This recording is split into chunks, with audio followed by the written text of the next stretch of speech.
Bienvenidos a nuestro canal. Hoy les traemos una historia conmovedora que nos enseñará una lección invaluable sobre la vida y el amor incondicional.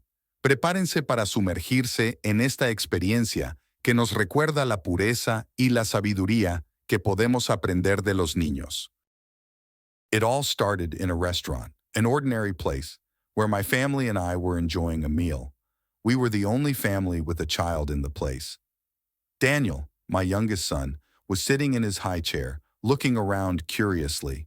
Suddenly, Daniel let out a squeal of excitement and exclaimed, "Hi, buddy!" while pounding the table with his little hands. His eyes sparkled with excitement, and his toothless mouth opened in contagious laughter.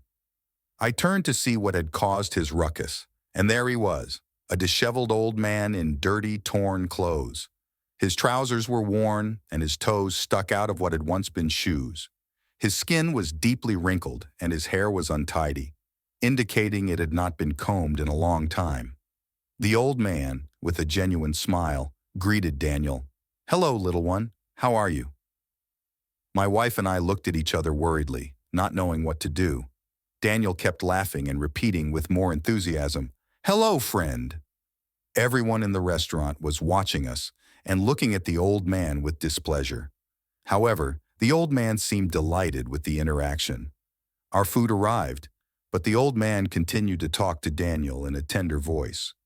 No one in the restaurant seemed to find the scene charming. It was clear that the man was drunk. My wife and I felt awkward and embarrassed. We ate in silence while Daniel, very restless, continued to show the old man his repertoire. We finally finished eating and headed out the door.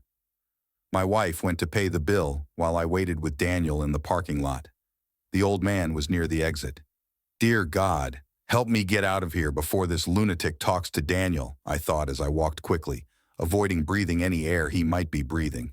Just when I thought I had avoided it, Daniel quickly turned to the old man, and before I could stop him, he jumped from my arms into the man's. The old man, with surprising agility, caught my son and Daniel, in an act of pure trust and love, rested his head on the beggar's shoulder. The man closed his eyes, and I saw tears rolling down his cheeks. His old hands, marked by scars from hard labor, gently caressed Daniel's back. I was terrified. The old man rocked Daniel for a moment, then opened his eyes and looked directly at me. With a firm, confident voice, he said, "Take care of this child."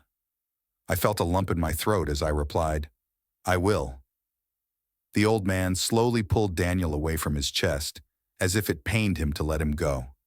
I took my son, and the old man added, "God bless you, sir. You have given me a beautiful gift." I could barely articulate a thank you before I quickly headed to the car with Daniel in my arms. My wife, alarmed, asked me why I was crying and holding our son so tightly.